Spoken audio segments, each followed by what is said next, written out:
Author Arundhati Roy starts her magnum opus, The God of Small Things, with the descriptive and sensory language that she's become known for. Quote, May in Ayamenam is a hot, brooding month. The days are long and humid. The river shrinks, and black crows gorge on bright mangoes in still dust-green trees. Red bananas ripen, jackfruits burst, dissolute bluebottles hum vacuously in the fruity air. Then they stun themselves against clear window panes and die, flatly baffled in the sun.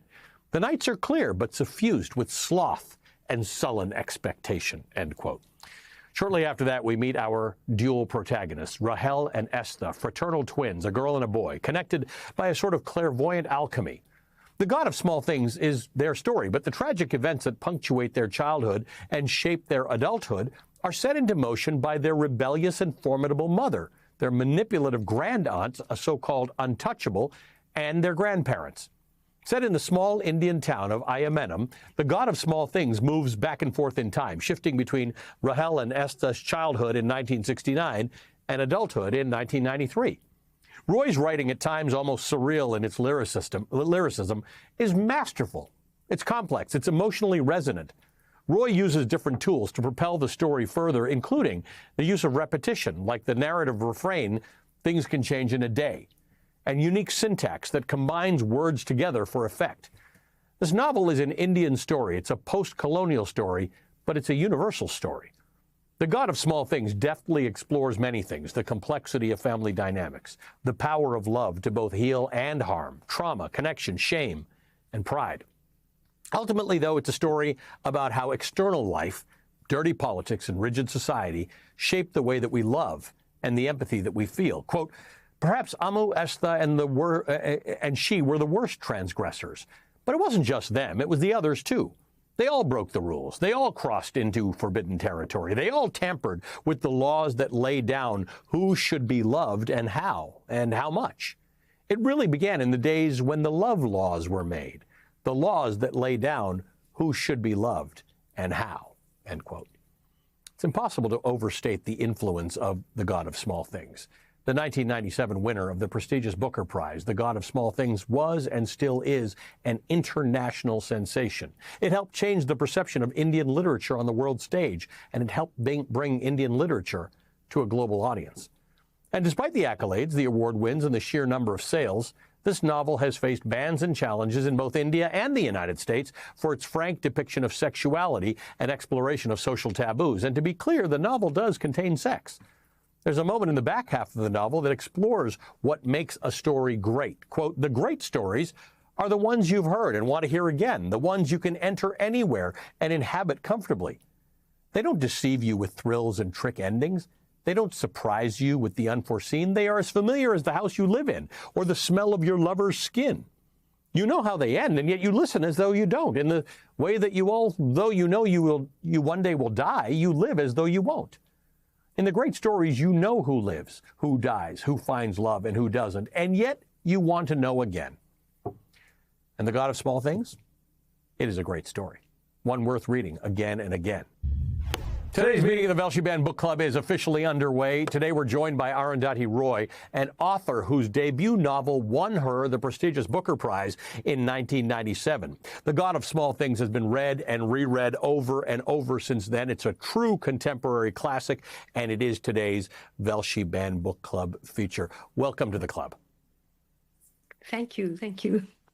I'm wearing a scarf with the names of banned books on them. I love that. I mean, I love that this has become a thing that we're all united in, and I think it's causing people to read and reread books. And yours Maybe in particular, they ban the books they love because they know that they'll be read more. I think that might be right, because there's a narrative refrain through The God of All Things that becomes remarkably relevant today, in which you repeat, things can change in a day, which makes me at the moment feel very hopeful. But why use that? What was that device for?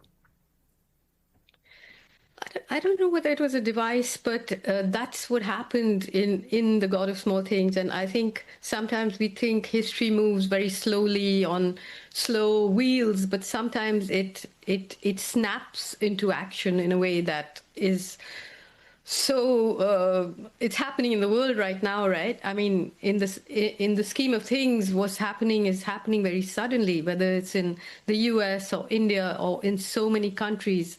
I think we've stopped understanding the coordinates of what we think of as real anymore. We've stopped having a set of facts that we agree about. We stopped being able to have conversations. And when you can't have conversations, you ban books. Yep. And that is the most stupid thing to do, because that time is over when you can ban a book. You know, there are ways in which books are so subversive. You can't, when you ban them, you show your own weakness. It doesn't even work in places that have other success in controlling their societies. It's certainly not going to work here. But one of the themes that you visit again throughout The God of All Things, Small Things, is boundaries and failure to keep boundaries. For better or for worse, I'm going to read a short passage from it. Valutha glanced up and caught Amu's gaze. Centuries telescoped into one evanescent memory. History was wrong-footed, caught off guard, sloughed off like an old snakeskin. In that brief moment, Valutha looked up and saw things he hadn't seen before, things that had been out of bounds so far, obscured by history's blinkers, end quote. Talk to me about the role that boundaries play in your story. Well, though people who don't know India look at India and think it's some sort of anarchic society with no traffic rules, actually it's a very hidebound society which lives almost within the strict barcodes which you can scan with just knowing someone's name, what caste they are, where they come from, what their religion is. And even today, it's like more than 95% of Indian people marry within their caste, within their religion, within their ethnicity. And in this book, the taboo of caste was broken. And that actually shocked even people who think of themselves as progressive, whether they were communists, whether they were, left in general.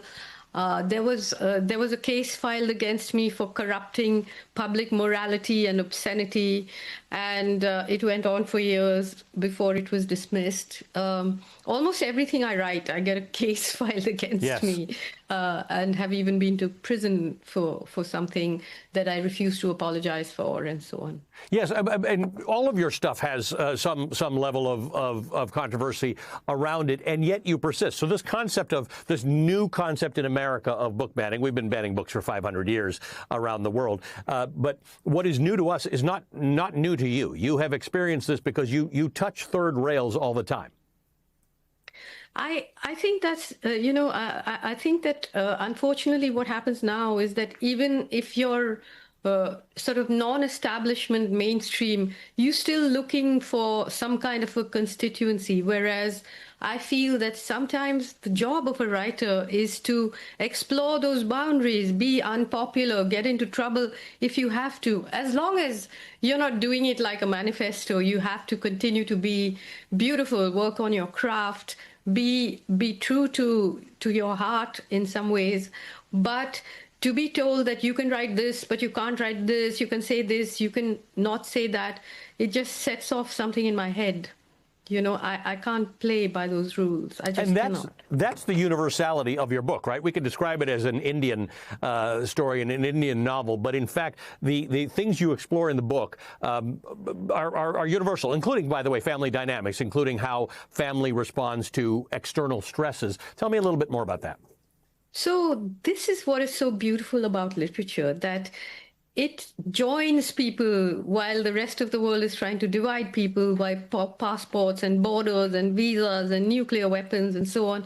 I go to Estonia or to Poland and people tell me this is my childhood. When I wrote The God of Small Things, I remember a publisher in New York just drawling, we've all got aunts like Baby Kochama. So it's a very local book, but when you drill deep enough, you come out with the human substance. And in some ways, I'm continuously surprised that both my fiction and my political writing, it's never considered Indian, And in India, they tell me I'm a traitor or something. There's a little poster right now with my new book, which is I'm half from Kerala, half from Bengal, but wholly seditious, So to me, that is what I do. I refuse to look at literature through the lens of national flags and borders and boundaries and armies and national pride.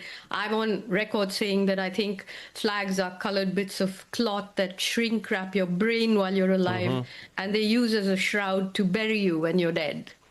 A lot has been made about the God of Small Things, whether it's semi-autobiographical, and readers love to speculate what part of it is fact and what part of it is fiction. You talk about your brand new Mother Mary Comes to Me. You've added this to your stable of work. Tell me about how the effect you think Mother Mary Comes to Me is going to have on how people interpret the God of Small Things.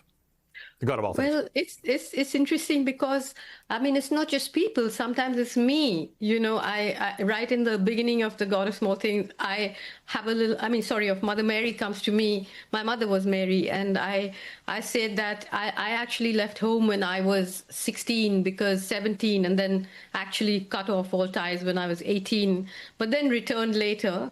And that my mother and I made an agreement somehow unspoken about not talking about what had happened. And the lie I told was on the front page of The God of Small Things, the dedication in which I said, she loved me enough to let me go. And my brother says it's the only piece of real fiction in the book. And then my mother actually calls me at one point to discuss a certain part in The God of Small Things where the twins, Estepen and Rahel, remember being pushed from one to another. And the parents saying, I don't want them, you take them. And she asked me, how do you remember this? And I said, I actually don't remember it. It's fiction. And she said, no, it's not. And wow.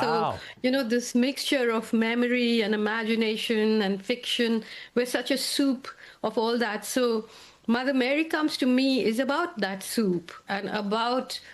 So I'm sure that people who read The God of Small Things will read the two together, and yes. It'll be something weird and strange for them, because writers are peculiar creatures and ruthless creatures too. You know, as someone said, they eat their own young, and that's probably true. Well, it is one of those things that as people revisit The God of Small Things and read Mother Mary Comes to Me, I hope they read all the stuff in between, because you're one of a small group of writers who writes fiction and writes a lot of political stuff, all of which continues to be remarkably relevant. Oh, and there's another book of mine, a book of essays called Azadi, which has recently been banned in India about 3 weeks ago. That's right. And I'll have to embroider that onto my scarf. I remember when I got that book and I opened it up, thinking to myself, this is going to get banned. Arundhati Roy, thank you. I appreciate you being our newest member of the Velshi Band Book Club. Arundhati Roy is the author of a number of books, including The God of Small Things, her first novel, and the new Mother Mary Comes to Me.